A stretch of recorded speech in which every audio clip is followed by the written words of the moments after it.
Okay, dito po ya ikhwani wa akhawati, ang example natin dyan kung ang Middle Ages ay nagpaparusa sa heresy, witchcraft at blasphemy, ang modern penal codes ay nakatutok. Saan siya nakatutok? Nakatutok lamang saan? Sa una po sa public order. Pangalawa, property crimes. Pangatlo, crime against persons. Pang-apat, national security crimes. So doon yan sa criminal law inshallah. Dito ay, ano ang subject natin today? That's our subject today is the science of crime and punishment. So saan ang kwan yan? Application yan doon sa criminal law. Okay. Al-qada al-mihni, ang professional judiciary and legal profession po ay sa modern times natin, lumitaw ang professional judges, trained lawyers, public prosecutors, standardized courts. Noong unang panahon sa medieval justice or medieval era o sa ancient era, wala pong ito. Hindi na clergy, no? Hindi katulad sa medieval na may clergy o hindi tulad doon sa ancient era na may tribal chiefs ang hukom. So dito ya ikhwani wa akhawati, mayroon tayong judicial independence, no? Al-istiklalul qada. Ano example niyan? Kailangan ng judge na may legal education, sumusunod sa rules of evidence. Hindi pwedeng maimpluwensyahan ng simbahan o hari. Okay, meron tayong due process and procedural safeguards. Due process and procedural safeguards.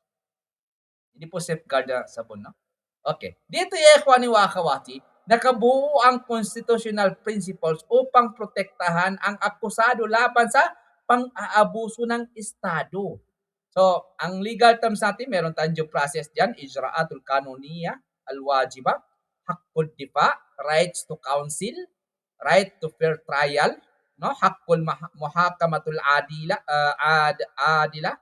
presumption of innocence, yan po yung karinatul bara'ah. Pwede din karinatul bara'ah ang presumption of innocence. Ano ang Arabic niya? Mas maganda itong Arabic niya. No? Karinatul al-bara'ah. Presumption of innocence. Habang ikaw ay walang ebidensya sa iyo, you are bara'ah. Innocent. Karinatul bara'ah. Presumption of innocence. Ano example niyan? Hindi pwede hulihin ng walang warrant. Pwede ba? Mamno. Hindi pwedeng hulihin ng walang warrant. Maliban kung may exemptions. Ano yung exemptions na yun? Sino nakakalam? May 3 exemptions Pero ba't sa Pilipinas. Sorry, ba't nagagawa nila? Ano, sister? Sorry, Doc, ba't nagagawa nila manghuli ng walang warrant of arrest? Hindi ko alam. Una, nangyari dito. Yung time na I told you before na after the World Trade bombing, puro mga warrantless. Okay. Dito may exemption ng Pilipinas, batas ng Pilipinas. Una, kung ikaw ay galing saan? Sa prison. Ano pa? Kung ikaw ay nakitaan ng convict. Okay. Drugs. Drugs. Wala nang warrant of arrest yan. At saka mayroong 3 dyan. Okay. Sino yung sabi kanina? Okay. Ano yung mga exemption na alam ninyo? Hindi pwedeng huliin ng walang warrant malibang kung may exemptions. Yung sabi natin, galing na sa kulungan, no? Kung may kaso na siya na drugs. Okay, yan ang example niya. Hindi pwedeng parusahan ng walang trial. Kailangan dadaan mo na sa trial. Bawal ang torture. Bakit bawal ang torture? Saan ang code yan? Sa UN Convention. Sa UN Convention. So lahat yan bawal. So, dito pa nga, kung may search, kung may checkpoint yan, mag-checkpoint ang sundalo or police, right?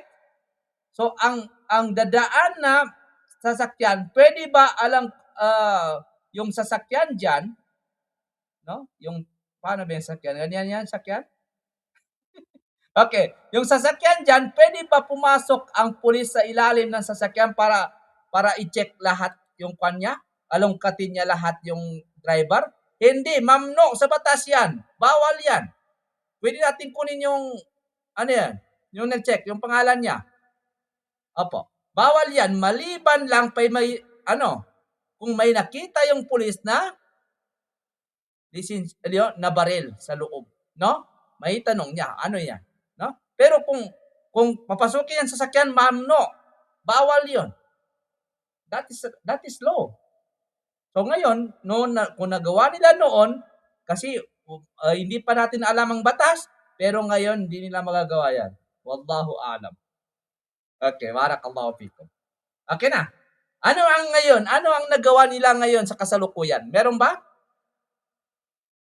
Meron silang gagawa sa kasalukuyan ngayon? Sa panahon ngayon? Marami. Ano yan? Marami, Dok. Lalo, Dok, pag mahirap yung biktima, tapos mga may kaya yung marami, Dok. Marami mga injustices pa rin ngayon sa atin sa Pilipinas. Yan ang problema. Ako, ko talaga yun. Na-observe ko talaga siya. Doon mismo sa aming lugar. Wala kang pera, wala kang doon sa amin. Astagfirullah. May mga nag-head pa ng mga department, puro may mga kaso rin. Pero lusot sila sa mga kaso. Yan ang problema. So, yan ang positive law. Kaya, Fatima. Sister Fatima, that is positive law.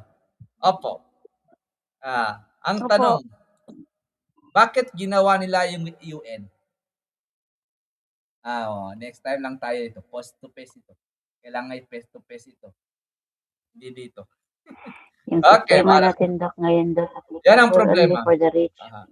Alam ba ninyo, kailangan po meron tayong recognition of individual rights. Hukukul fard. No? Ang tawag doon? Anong tawag yan, mga kawati? Recognition of individual rights within legal frameworks. Ano yan siya? Ang modern legal system natin ay nagbigay protection saan? Sa karapatang pantao, sa privacy. Bakit? Kung dumating ang pulis sa'yo, tapos titingnan ang cellphone nyo, mamno yun. Huwag nyo ibigay. No? Bakit niya titingnan? Maliban lang pero meron siyang search warrant. No? Kalayaan sa pagpapahayag. No? Kalayaan sa relihiyon. Karapatan ng akusado at biktima. Ang tawag dyan ay recognition of individual rights. So, yan po ang human rights, hukukul insan, civil liberties, no? Hurriyatul Madaniyah, constitutional guarantees, no? Damanatul Dusturiyah. Ano example niyan? Ang isang tao ay hindi maaring ikulong ng walang legal cost. No? Pilitin na umamin. Pipilitin mo yung isang tao na umamin ka na. Ginawa mo na. Mamno. No? Haram. Kung sa usul fiqh haram. No? Parusahan ng walang batas sa umiiral bago ang aksyon ay mamno. Haram. Na? Haram yan. Yan sa non-retroactive principle. Wahakada. So, magduan na lang sa Allah subhanahu wa ta'ala dahil ang justice system natin sa mundong ito ay walang alam na ninyo. Okay. Proceed na tayo dyan para makuha natin yung iba. So, the influence of Enlightenment philosophy po, no? Ang tagumpay ng modern justice system ay bunga ng idea ni na sino? Sabi nila, si Caesar, sino pa? Si Montesquieu, si Voltaire, yan po, bunga daw. Sila yan, tumutol sa torture at saka brutal punishment, nagtaguyod ng proportionality, hinikayat na ang layunin ng parusa ay deterrence, hindi paghihigante. Yan sabi nila. No? Yan sabi ni Caesar. Tapos si Montesquieu, nagpanukala ng separation of powers. Si Voltaire, nagsulong ng freedom of thought. and legal fairness. So, dito po, ang penal codes at statutory definition natin dito. Lahat ng modern states, Philippines, Jordan, France, Egypt, UK, gumagamit ng codified laws. Criminal Procedure Code, may standard step mula sa arrest hanggang trial po. Independent court, ang judiciary ay hiwalay sa legislature at executive. No? Ang judiciary po, mayroon tayong tinatawag na independence court, ang judiciary ay hiwalay sa legislature, legislature at executive. So mayroon tayong rights-based policing, bawal ang arbitrary arrest, no? Police brutality at torture. Ano 'yon? Against the human rights 'yan. Individual accountability. Hindi pwedeng parusahan ang pamilya ng kriminal. Kung paparusahan mong pamilya ng kriminal, hindi wala naman siyang kasalanan doon sa ginawa ng pamilya niya. No? Kung sino doon, bawal 'yung mamno. Sa modern era po, nagbago ng lubusan ang criminal justice system. Ika nga nila, mayroon tayong codification of laws. Ang batas ay nakasulat, malinaw at pare-pareho para sa lahat. Yun ang sabi nila, Sister Fatima, Sister Sharon. Ang batas ay nakasulat, malinaw at pare-pareho para sa lahat. Nakakalungkot. Secular legal authority. Ang relihiyon ay hiwalay sa batas. Ang estado ay may kapangyarihan. Meron tayong professional judiciary, may malinaw na legal training natin at saka marami pang iba. Mayroon tayong due process protection. May karapatan ang akusado na hindi maaring abusuhin ng gobyerno.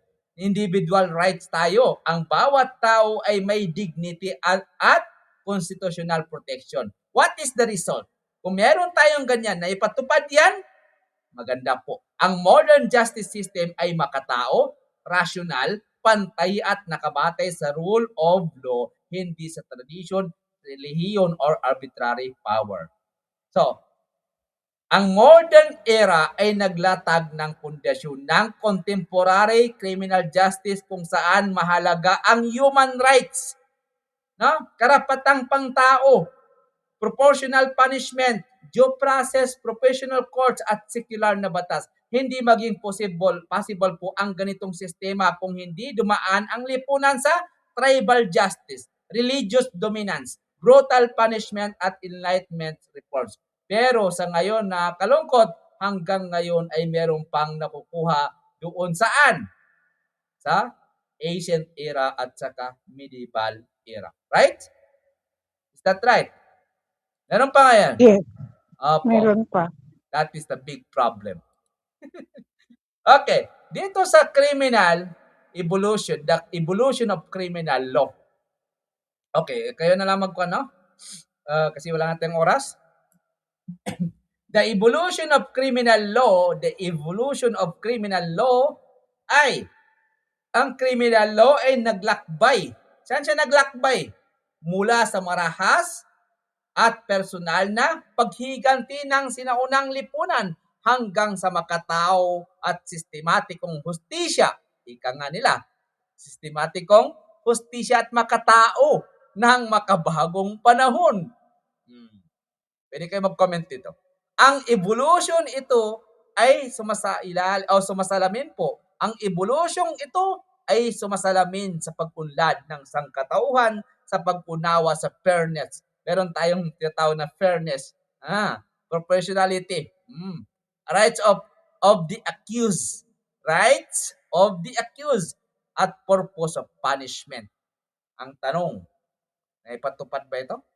Okay, titingnan natin. The tribal vengeance at ta'rul qalbi, tribal vengeance. Sa unang yugto po ng kasaysayan, ang hustisya ay nakabatay sa paghiganti ng angkan o tribo. Saan banda ito na era? Yung tribal vengeance. Vengeance ba ang pandyan? Vengeance. Vengeance. Saan ang era yan? Saan ang era? Sa ancient era, ang isang kasalanan ay itinuturing na pag-atake sa buong grupo. May riot na dito. Kaya ang kapalit ay maramihan. Retaliation. Ano ang example diyan? Yung blood, yung blood feuds. Sorry. Yung blood feuds po, no? Ay kung ang isang miyembro ay napatay, maaring patayin ng pamilya ang kahit sinong kasapi ng kabilang angkan. Ito ay nagdudulot ng endless cycles of violence. Nangyayari ba ito sa panahon natin ngayon? Yes. Yes, yung blood feud, no? Paghihiganti ng pamilya. Example natin yan, kung ang isang lalaki ay nagnakaw ng baka, kasi maraming baka at saka karabaw na ninakaw nag-akaw siya ng baka at saka karabaw, ang buong pamilya niya ay maaaring pagsikapan ng retaliation ng kabilang pamilya. Noong unang panahon, anong panahon yan? Sa ancient era. Opo. Pero sa modern application natin, sa modern makikita pa rin ito sa ilang tribal regions, customary courts.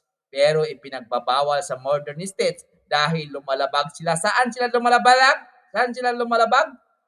Lumalabag sila sa due process, personal liability at saka rule of law. Yan po ang tribal vengeance. Okay. Punta tayo sa corporal punishment. Sa paglipas po ng panahon, nagsimulang magkaroon ng structured physical punishment. Paniniwalaang ang takot ang pinakamabisang paraan upang pigilan ang krimen. Ano ang mga uri ng parusa noon? Sa medieval period, sa medieval era, sa medieval justice, mayroon silang public execution. Meron ba? Mutilation. Mutilation. Burning. Mutilation. Torture, rack, whipping, burning. Barakallahu fikum. Ano example niyan? Sa Middle Ages, ang mga tao ay ipinapako. Masakit yun. Sinusunog sa harap ng publiko at hinihiwa para takutin ang iba. Mahirap yun kung napanood niyo yung mga movie niyan. Sino nakapanood ng movie niyan? Marami pong movie. Opo, marami pong movie. Opo. Sa modern natin po, sa ngayon, sa modern view natin, ang corporal punishment ay halos ganap ng ipinagbabawal sa modern legal system. Bakit? Dahil po lumalabag sa human dignity. Human dignity. Hindi effective sa long-term prevention. Nagdudulot ng judicial cruelty. Pero, patungo tayo sa modern justice. Sa modern justice po, ang modern criminal law ay nakabatay saan? Sa due process, proportionality, rehabilitation, rational, justice, human dignity. Hindi na marahas. Ika nga niya, hindi na marahas, mga sister brother. Hindi na marahas ang hustisya ay ibinibigay ng state courts, hindi ng pamilya. Hindi kagaya ng unang panahon ay pamilya ang nagbibigay ng ng punishment. Hustisya, ng punishment or hustisya. So, meron tayong 4 na layunin ng parusa sa makabagong panahon. Ano yung parusa na yon? Matatandaan pa ninyo? Mayroon tayong 4 na layunin ng parusa sa makabagong panahon. Una, retribution. Ano yung retribution? May kapalit ang kasalanan. Pangalawa, deterrence. Meron tayong specific and general deterrence. Pigilan ang kriminal at lipunan. Pangatlo, incapacitation. Tanggalin ang kapasidad. Gumawa ng krimen. Kulong ang kanya. Rehabilitation, baguhin ang kriminal upang maging produktibong mamayan. Bakit mayroon tayong rehabilitation para sa mga example niyan, isang drug offender. Isang drug offender, hindi pinapalo o tinotorture. Anong ginagawa sa kanya? Binibigyan ng legal counsel. Fair trial. Rehabilitation program. Saan yan nabansa? Palagay niyo. Saan na bansa yan? Meron sa Pilipinas. Sa Philippines meron. Meron dito, hindi pwede. Kaya lang ang rehabilitation dito, meron ding drug sa loob. Yan, the big problem. hindi ang tawag doon na rehabilitation. Ibahin natin yung pangalan. Anong pangalan niya? Wallahu a'lam. Okay? So, meron tayong international human rights law. No? Sa international law, makukuha niyo yan. Sa influential documents po, sa Universal Declaration of the Universal Declaration of Human Rights, kailan po nangyari? Kailan yan? Anong year yan? Sino nakakaalam sa inyo? Kailan ang Universal Declaration of Human Rights? Tafaddalo? Kailan nagsimula? Okay. Next October time. 8. October 8? Anong year? Sorry. Okay, ito niyan sa examination inshallah. Universal Declaration of Human Rights. Blank. No? ICCPR. Ano yung ICCPR? International Covenant on Civil and Political Rights. Meron tayong Human Convention Against Torture. So, example of human rights protection. Hindi ka pwedeng huliin ng walang legal ground. Hindi ka pwedeng torturin upang umamin. No? Pero nangyayari yan ngayon. Tino-torture para umamin. Bawal yan sa batas. May karapatan ka sa abogado. No? Tinitiyak ng Estado ang inyong kaligtasan habang nakakulong. Yun ang sabi. Ang kakulangan ay dapat human. No cruel treatment. Dapat ganito Impact, ano impact yan?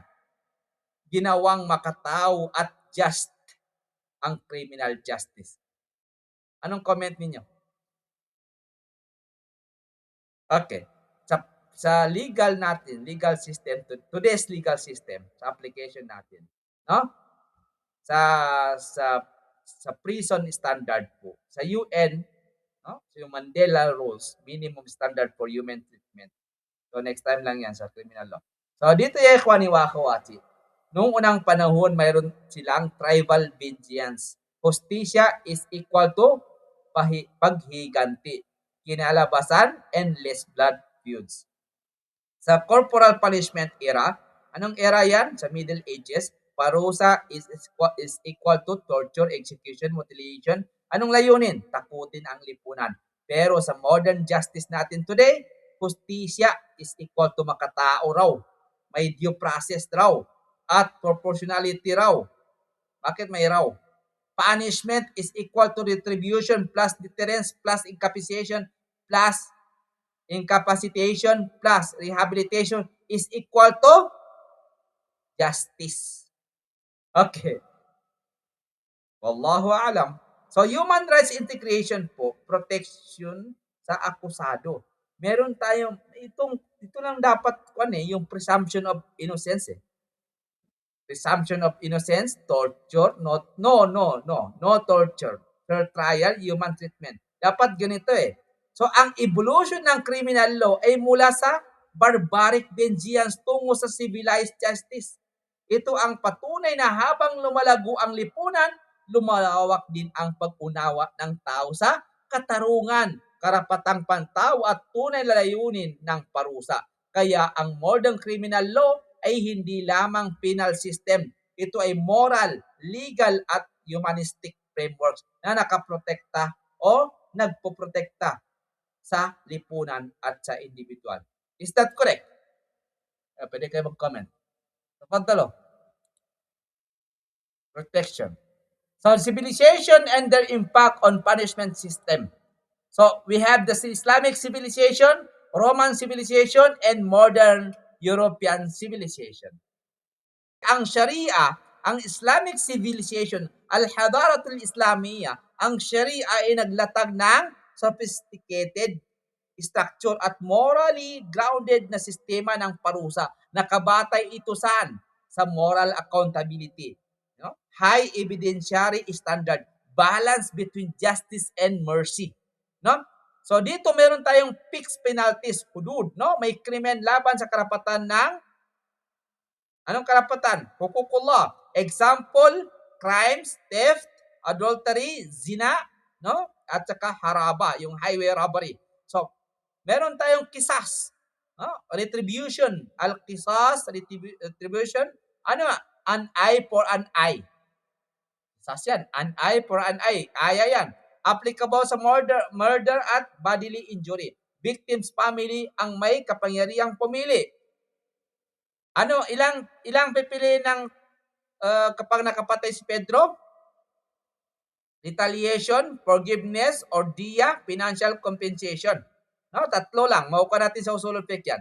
Meron tayong tinatawag na ta'zir, discretionary penalties para sa crime not covered by hudud or kisas. Hukom ang may discretion bate sa public interest, maslaha. No? Bima'ana ya ikhwani wa akhawati. Al-asl, bara'atul dhimmah. Al-asal bara'atul dhimma. Sa usulul fiqh yan, sa principles of Islamic jurisprudence, presumption of innocence. No? Biniyah. Kailangan may high burden of proof. No? Lalo na sa hudud. No? Meron pa tayong tinatawag na emphasis sa mercy. Ar-rahma at repentance at tawbah. Yan po gagandaan sa Sharia. Sa Sharia po, ang halimbawa niyan, kung nagnakaw ang isang tao ngunit may syubha, doubt. No, yan. Makakuha natin yan sa legal maxim, sa Islamic legal maxim. Kung nagnakaw ang isang tao ngunit may syubha, doubt, no, syubha o doubt, hindi ipapataw ang hudud, sa halip maaring ta'jir lamang. So, what is the practical influence today? Maraming Muslim majority countries like Jordan, Saudi Arabia, Malaysia, Pakistan, Egypt, at marami pang iba ay gumagamit ng hybrid system combining Sharia at civil law process principles. Dito sa Jordan ay positive law and Sharia. Pero sa Saudi, Sharia, konti ang positive law. Okay, dito yung paniwakawati sa Roman civilization. Sa Al-Hadaratul Romania, ang Roma ang nagpasimula ng systematic legal codification na naging pundasyon ng Western law. Nagbigay sila ng malinaw na pamantayan sa legal institution, rights of citizens, procedural justice. So dito yung ikhwani wa akhawati, noong 12 tables, al-asnal ashar lawha. Meron silang tinatawag na the 12 tables. Unang written law ng Roma. Kailan yung unang written law ng Roma? 1950 BC. Unang written law ng Roma ay 450 BCE. Nilayong gawing accessible ang batas sa lahat, legal transparency. So, meron silang the 12 tables at saka Corpus Juris Civilis, yung comprehensive codification under Emperor Justinian. Naging batayan ng civil law system ang Europe, Latin America at Asia at Asia. Meron silang distinction between laws, public law, al-kanun al-am, al-kanun al-khas, public law, private law. Ang division ito ay ginagamit pa rin sa modern legal system na kuha natin sa study of. Saan natin nakuha yan? Sa Introduction to the Study of Law. No? Public law at saka private law. So, dito yung ikhwani wa akhawati, ang example niyan, ang Roman procedural rules ay nagbibigay daan saan? Sa court summons, right to defense, written contracts, evidentiary standard. Sa border application natin today, civil law countries like France, Egypt, Philippines, no? Jordan under civil law influence ay gumagamit ng prinsipyong nagmula sa Roma. The last one is modern European civilization. Ang Europe ay nagpaunlad ng modern prison system at mga reformatory institution bilang alternatibo sa brutal corporal punishment. No? Ano ang innovation nila dyan? Prison as rehabilitation. Hindi lamang parusa ang kulungan, ito ay institution for moral reform daw. Okay. Pangalawa, classification of offenders. Youth offenders, first-time offenders, habitual criminals, mentally unfit offenders. So, meron din sila tinatawag na penitentiary system. Ang mga kulungan ay ginawa upang magturo ng disiplina. magbigay ng trabaho, penal labor, at mag-promote ng moral reflection. Example niyan, halimbawa sa UK at saka France, mga kulungan ay may mga programs tulad ng education, vocational training, at saka psychological therapy. Sa ano ang global influence natin dyan? Ang konseptong ito po ay naging batayan ng UN Standard Minimum Rules for the Treatment of Prisoners. Mandela Rules. Narinig niyo yung Mandela Rules? Narinig niyo yan? Okay. Hindi niyo kilala si Mandela? Kilala si Mandela? Yes. Yung Sino si ano, Sino yan? yung black guy, Africa, asawa niya si Winnie Mandela. Nelson Mandela. Aha, Nelson Mandela. Nelson, saka si Winnie Mandela. Aha. Kilala nyo? Mashallah, alhamdulillah. Okay, tatalakayin natin next time yan. Okay. So, ano yung Mandela Rules? Okay, yan po ang kwan yun, no? Assignment, pero hindi papasayan. Assignment dito, mubashir. Yung live na pagsagot. Yo? What is Mandela Rules? So, i-search niyo yan. What is Mandela Rules? So, dito ya ikhwani wa akhawati, barakallah fi Sister Fatima, lahat kayo. Islamic civilization po may malinaw na legal categories. Ano yung legal categories ng Islamic civilization? Una, hudud. Pangalawa, kisas. Pangatlo, ta'zir. Kung anong kwan dyan. Okay. Mataas na standard ng ebidensya, balancing hustisya. Ano yung balancing hustisya tinatawag sa Islamic Sharia? Justice plus mercy is equal to ano? Adala. Adala, justice din. Okay. Sa Roman civilization, nagtatag ng codified law. Nagpasimula ng professional legal practice. Naglatag ng pundasyon ng public versus private law. Yan po sa Roman law. Pero sa modern European civilization, lumikha ng modern prison system na katuon sa rehabilitation at reformation, nagpakilala ng offender classification at human treatment. Pero ang pag-aaral po ng mga sibilisasyon, ito ay nagpapakita ng ano sa palagay ninyo?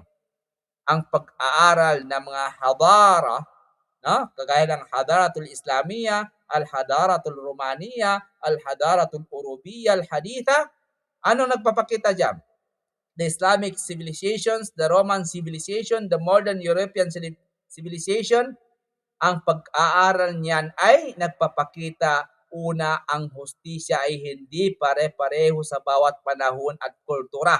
Ngunit lahat ay naghangad ng order, fairness at community safety. Ang modern criminal justice ay produkto ng pinagsamang contribution ng Islamic, Roman, and European system. Ito ang dahilan kung bakit ang kasalukuyang batas kriminal ay mas makatao, mas organisado, mas nakabatay sa karapatan ng tao, ngunit may ugat sa sinaunang tradisyon ng hustisya. Any comment? Barakallahu fikum. Tafaddalo. Tapos na. The end. Tafaddal si Akh Abdullah. Assalamualaikum Sheikh. Assalamu warahmatullahi wabarakatuh. Dito tayo Tulad din po sa Pilipinas Sheikh, yung mayroon tinatawag na Miranda rights. Miranda rights. Aha. What is Miranda rights? Aha. Yung sinasabi sa kanya Sheikh, yung you have the right to remain silent. Yan po ang Miranda rights. You have to rights. Ano yan? You have the right to remain silent. Ano ibig sabihin nun? Ano ibig sabihin nun?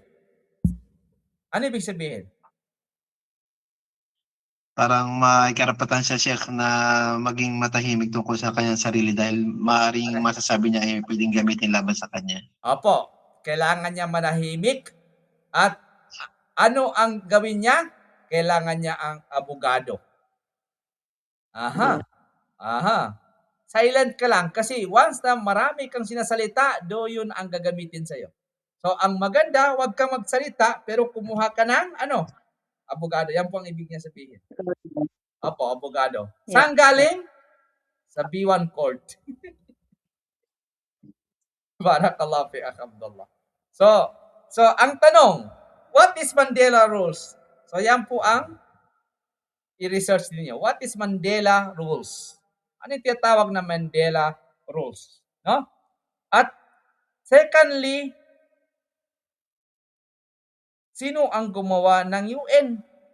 At bakit nila ito ginawa?